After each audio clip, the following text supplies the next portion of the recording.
आपकी जानकारी के लिए, हो सकता है कि काफी दिन हो गए मंत्री पद से हटे हुए, तो आप भूल गए होंगे, तो आपके संज्ञान में लाने के लिए हमने दिया था। इधर रहते तो हो सकता है कि कुछ लॉलीपॉप मिल भी जाता, लेकिन वहां रहकर के वो कभी नहीं मिलना। ये सही है कि हमें नेता सदन बैठे हैं, नेता सदन ने कुछ मजाक में ही कहा हो कि लालीपाप देखे, इधर रहते तो लालीपाप मिल जाता। इसमें दो राय नहीं। नेता सदन सचमुच आपने जिनको स्वास्थ्य विभाग दिया उनको लालीपापे दिए हैं।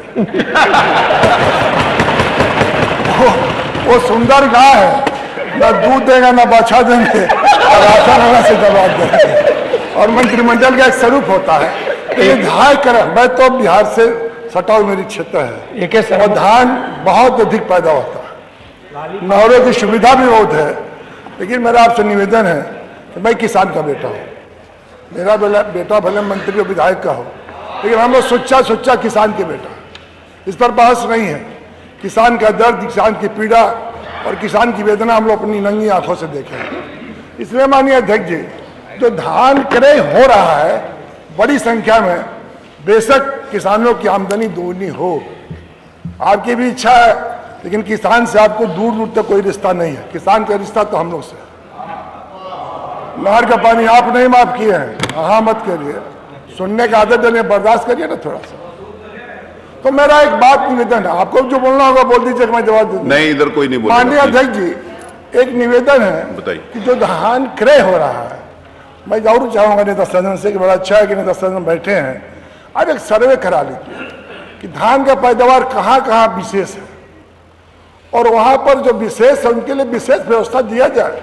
ये आज की व्यवस्था नहीं है, जहां जिसकी आवश्यकता है वहां पर विशेष व्यवस्था होनी चाहिए। मेरे इलाके में मैंने बहुत निवेदन किया, आपके अधिकारी ने जरूर 2 लाख टन बढ़ा दिया। मैंने कहा कि मेरे तरफ धान की खरीदारी बहुत है, और आप माननीय अध्यक्ष जी अब जरा सर्वे करा लीजिए, आबादी के 60% लोगों के पास 1 एकड़ से कम जमीन है, 28% लोगों के पास 3 एकड़ और 3 एकड़ से कम जमीन है, मात्र 12% लोगों के पास सीलिंग एक्ट के तहत जमीन है। खेती कौन कर रहा है माननीय अध्यक्ष जी? खेती वो कर रहा है जो अभाव में है तो अनपढ़ है। बहुत कम लोग खेती संपन्न लोग, पढ़े लिखे लोग कर रहे हैं। ऐसे में हम लोग का धर्म बनता है, हम लोग का फर्ज कर बनता है कि संख्या बढ़ाई जाए।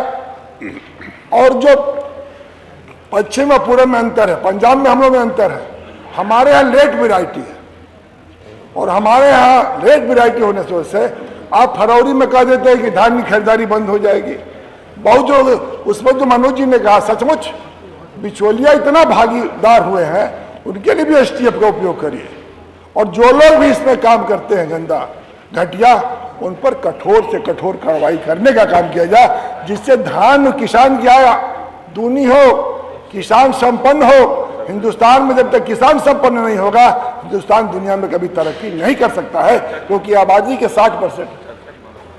इसलिए मैं जरूर चाहूंगा कि ये, जैसे भाई राकेश जी ने कहा, मैं सहमत हूं कि जैसे आपने सूखा और बाढ़ पर चर्चा कराई तो उसमें सुधार हुआ, अधिकारी को काम खड़ा हुआ।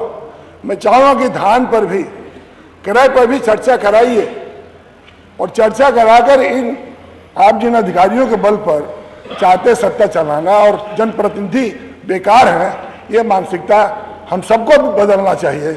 ऐसा नहीं है कि हम अधिकारी तो इतने खूबसूरत घुड़सवार होते हैं, घोड़ा होते हैं, जो अपने घुड़सवार को समझ लेते हैं ये चलने वाला है कि नहीं चलाने वाला है।